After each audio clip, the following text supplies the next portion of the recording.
ये 1932 का खतियान में केवल आदिवासी का पर्चा है, ऐसा बात नहीं है। यहाँ आदिवासी हैं, गैर आदिवासी हैं, बहुत सारे मजहब के लोगों का पर्चा है। पहला प्राथमिकता उनको मिलना चाहिए और उसी के आधार पर यहाँ 1932 के आधार पर यहाँ पर स्थानीय नीति बनना चाहिए। जिसके पास पर्चा नहीं है वो थर्ड ग्रेड में बाहर का आदमी 10-12 में यहाँ आकर के थर्ड ग्रेड फोर्थ ग्रेड का नौकरी ले लेगा। इसको हम लोग बर्दाश्त करेंगे। एक जगन्नाथ महतो चिट्ठी लिख दी है, अमित महतो इस्तीफे की पेशकश कर दी है, आप बोल रहे हैं कि नहीं करना चाहिए, तो उस समय सरकार को क्यों नहीं बोला? ये तो सवाल आप लोग पे भी उठा। और जो अमित महतो जी बोल रहे हैं वो सही बात बोल रहे हैं और हमने तो इसके पहले विधानसभा में बोला था। अरे भाई, समय गुजर रहा है, या समय आपका इंतजार करेगा क्या? इधर आप बोलते हैं कि हम रोजगार वर्ष होगा, लोगों को नौकरी दिया जाएगा, 6 महीने के अंदर 5 लाख लोगों को, 6 लाख लोगों को नौकरी दिया जाएगा।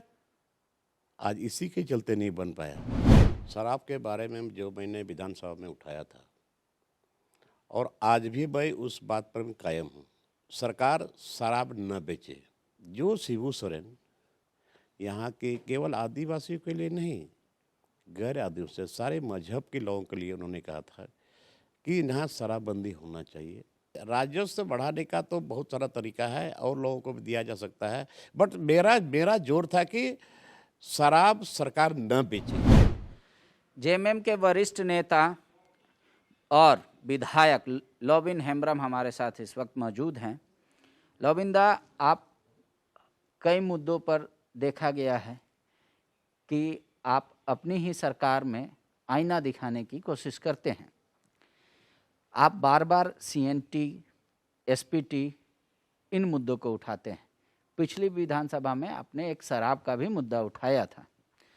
तो जो शराब पर आपने विधानसभा में बयान दिया था, क्या आप आज तक उस बयान पर कायम हैं या आपकी सोच में कोई बदलाव आया? सबसे पहले मैं आपको धन्यवाद देता हूँ। शराब के बारे में जो मैंने विधानसभा में उठाया था और आज भी मैं उस बात पर कायम हूँ।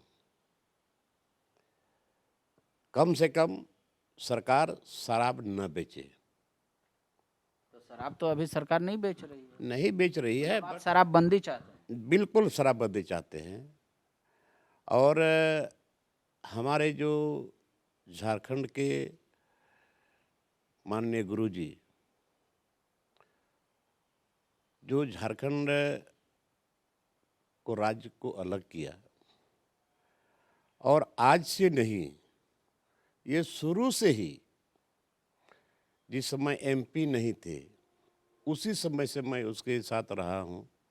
उन्होंने अंगुली पकड़ करके हमको राजनीति सिखाया और ये शराब और शिक्षा पर उसका ज़्यादा बल था। और आज इसलिए हमको बोलना पड़ रहा है क्योंकि माननीय मुख्यमंत्री हेमंत सोरेन माननीय गुरुजी शिबू सोरेन के पुत्र हैं। और जिस तरह से पेपर में जो आया था कि उत्पाद विभाग की टीम यहाँ से छत्तीसगढ़ जाने के बाद जो पेपर कटिंग हमने विधानसभा में लहराया था और बताया था, उससे स्पष्ट लग रहा था कि यहाँ भी उसी के तर्ज पर जोर दिया गया था। इसीलिए हमने कहा कि इसका मतलब है यहाँ भी सरकार शराब बेचेगी। इसीलिए इस बात को हमने कहा कि भाई, जो शिबू सोरेन यहाँ के केवल आदिवासियों के लिए नहीं, गैर आदिवासी सारे मजहब के लोगों के लिए उन्होंने कहा था कि यहाँ शराबबंदी होना चाहिए और शराब से लोगों को दूर रहना चाहिए, क्योंकि शराब के चलते एक एक परिवार बर्बाद हुआ है और कितने लोग शराब के चलते अपना बाल बच्चे को पढ़ाई लिखाई छुड़वा दिया। घर में मार पीट कलह बहुत कुछ होते रहा और ये तो सर्वविदित है, सब लोग जान रहे हैं। तो जो शिबू सोरेन जिंदगी भर आज तक इस आवाज़ को बुलंद करते रहा और आज यहाँ सरकार अगर शराब बेचेगी, जो छत्तीसगढ़ के तर्ज पर इन्होंने जोर देने का जो बात किया था, तो अभी तो शराब के मुद्दे पर सरकार ने छत्तीसगढ़ कॉरपोरेशन को सिर्फ परामर्शी के तौर पर नियुक्त किया है कि वो बताएगी कि शराब से राजस्व कैसे बढ़ सकता है झारखंड में, जबकि यहाँ से छोटा स्टेट है छत्तीसगढ़, फिर भी वहाँ सरकार को ज़्यादा पैसा राजस्व के तौर पे आता है शराब में, तो बस वो परामर्श लेगी। ओह, देखिए, राजस्व की बात अलग है, बट यहाँ पर शिबू सोरेन का पुत्र हेमंत सोरेन, जो वहाँ का जो उत्पाद आयुक्त वगैरह के सब लोग गए थे और जो पेपर में आए थे उस आधार पर हमने कहा था। और ये मैं बाद कैबिनेट ने उसकी मंजूरी दे दी है। आपके विरोध होने के बावजूद भी परामर्शी नियुक्त कर लिया गया है छत्तीसगढ़ की कंपनी को, जो सरकारी कंपनी है। वो सलाह देगी कि कैसे राजस्व ज़्यादा हो सकता है झारखंड में प्राप्ति। नहीं, राजस्व देखिए, राजस्व बढ़ाने का तो बहुत सारा तरीका है और लोगों को भी दिया जा सकता है, बट मेरा मेरा जोर था कि शराब सरकार न बेचे, ये मेरा ये था। सरकार शराब न बेचे, क्योंकि यहाँ माननीय मुख्यमंत्री हेमंत सोरेन की सरकार चल रही है और माननीय गुरुजी बराबर नशाबंदी के पक्ष में बोलते रहे हैं। इसलिए मेरा ये तो तर्क था कि यहाँ सरकार शराब न बेचे। लोबिंदा ने विधानसभा में उठाया इस मुद्दे को, उसके बाद परामर्शी नियुक्त हो गई, कैबिनेट का फैसला। आगे भी अगर सरकार जो आप आशंका जाहिर कर रहे हैं, अगर वो काम करती है तो लोबिंदा का स्टैंड क्या होगा? एकदम वही रहेगा। मैं इसका विरोध करूंगा, मैं इसका विरोध करूंगा। जब तक हम रहेंगे हम इसका विरोध करेंगे। सरकार शराब न बेचे, बहुत सारा सोर्स है। सरकार चाहे आप किसको दे न दे, बट सरकार शराब न बेचे, मेरा स्टैंड कायम रहेगा। तो अभी तक तो बेच नहीं रही है, अभी तो सिर्फ राजस्व का बात है कि राजस्व कैसे बढ़ेगा सरकार को, ये पता लगाने के लिए परामर्शी नियुक्त हुआ है। आप आशंका जाहिर कर रहे हैं कि ऐसा हो सकता है भविष्य में। ओहो, राजस्व बढ़ेगा, किस तर्ज पर सरकार बढ़ाएगी वो अलग बात है, बट जो छत्तीसगढ़ जो यहाँ का उत्पाद विभाग का टीम गया था, मैं उस आधार पर बोल रहा हूँ। छत्तीसगढ़ मॉडल आप नहीं चाहते हैं? छत्तीसगढ़ में वहाँ सरकार, हम छत्तीसगढ़ मॉडल नहीं चाहते हैं। और छत्तीसगढ़ मॉडल जो हमको लगा पेपर कटिंग के देखने से कि यहाँ सरकार शराब बेचेगी, मैं उसका विरोध करता हूँ और उस पर मैं कायम रहूँगा। दूसरी सवाल आ रही है इस बात की, नियोजन नीति और स्थानीय नीति को लेकर हर जगह तरह तरह की चर्चा सुनने को मिल रही है। आप ही के पार्टी के एक पूर्व विधायक है अमित महतो, उन्होंने अपने इस्तीफे की पेशकश भी कर दी है। आपके जगन्नाथ महतो ने भी सीएम को पत्र लिखकर अपनी आपत्ति जाहिर की है। आज उन्होंने बोकारो में भी कुछ इससे संबंधित बयान दिया। लोबिंदा क्या चाहते हैं? देखिए, स्थानीय नीति तो हम लोगों ने इलेक्शन के टाइम में हर स्टेज में हम लोगों ने घोषणा किया था कि हमारी सरकार बनेगी, माननीय मुख्यमंत्री हेमंत सोरेन की सरकार बनेगी, स्थानीय नीति हम लोग बनाएंगे।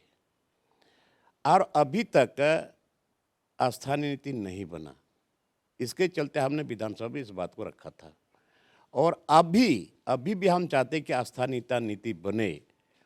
अभी हम लोग आइडेंटिफाई नहीं कर पा रहे हैं कौन यहाँ का स्थानीय है, कौन है स्थानीय, और स्थानीय आज तक कोई आइडेंटिफाई किया ही नहीं, इसलिए स्थानीय नीति बनना चाहिए।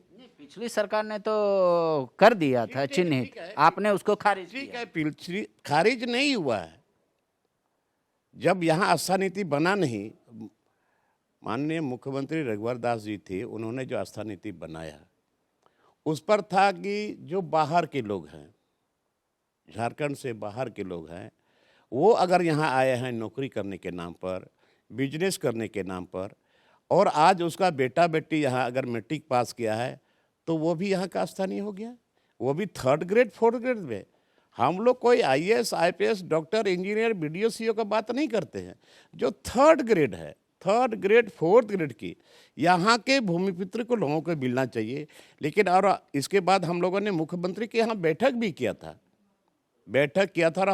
और हमने कहा था और विधायक लोगों ने भी कहा था, ये 1932 का जिसका खतियान है, जिसके पास पर्चा है, केवल वो आदिवासी के नहीं, मूलवासी का नहीं, यहाँ झा जी लोग हैं, ओझा जो लोग हैं, पांडे जो लोग हैं, और वगैरह वगैरह बहुत सारे लोग हैं, बहुत मजहब के लोग हैं, उनके पास भी खतियान है। तो जिसके पास खतियान है वही ना यहाँ का स्थानीय व्यक्ति हो सकता है। तो ये 3rd ग्रेड 4th ग्रेड में भी अगर हम यहाँ के लोगों को प्राथमिकता नहीं दिया, स्थानीय उसके लिए नहीं बनाए, तो फिर किसके लिए बनेगा? तो आप लास्ट सर्वे सेटलमेंट चाहते हैं या फिर आप चाहते हैं कि नहीं 32 में तो हर जगह नहीं हुआ था सर्वे? अरे भाई 32 में हुआ है, बाद में इधर कुछ शायद बाद में हुआ है, तो यहाँ पर इसको आधार बना जाए, और उधर में जो 32 में हुआ है 32 को आधार बना कुछ जाए। जगह उससे पहले हुआ है, 27 में भी हुआ। नहीं 27 में नहीं हुआ है, 27 में नहीं हुआ, 1932 है। इसके बाद इधर शायद 50 से कम या क्या हुआ है, वो बात अलग बात। इधर लास्ट सर्वे सेटलमेंट लास्ट सर्वे सेटलमेंट को हम लोग आधार मानते हैं, और उसमें सारे लोग, केवल आदिवासी का बात नहीं है, लोगों का दिमाग तो साफ नहीं हो रहा है अभी भी। ये 1932 का खतियान में केवल आदिवासी का पर्चा है ऐसा बात नहीं है, यहाँ आदिवासी हैं, गैर आदिवासी हैं, बहुत सारे मजहब के लोगों का पर्चा है। पहला प्राथमिकता उनको मिलना चाहिए, और उसी के आधार पर यहाँ 1932 के आधार पर यहाँ पर स्थानीय नीति बनना चाहिए, तब यहाँ के लोगों को फायदा हो सकता है। तब जो नियोजन नीति आपकी सरकार ने अभी बनाया है उस पे आपका क्या है? अरे भाई, जब स्थानीय नीति नहीं बना तो फिर नियोजन नीति आप कैसे बनाएंगे? आप डिफाइन किए कि कौन है यहाँ का स्थानीय, कौन है स्थानीय? तो जब स्थानीय आप डिफाइन नहीं किए हैं तो फिर नियोजन नीति आप कैसे बना देंगे?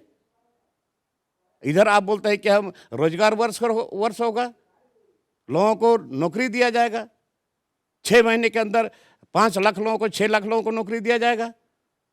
आज इसी के चलते नहीं बन पाया। आज अगर हम लोग नियोजन नीति में अभी हम लोगों को हम नौकरी देना चाहेंगे, तो जो रघुवर दास सरकार बनाया था उसी के तर्ज पर बाहर के लोग भी आ जाए, जो मैट्रिक पास किया है यहाँ का बेटा, उसका बेटा बेटी, तो वो भी आ जाएगा थर्ड ग्रेड फोर्थ ग्रेड में।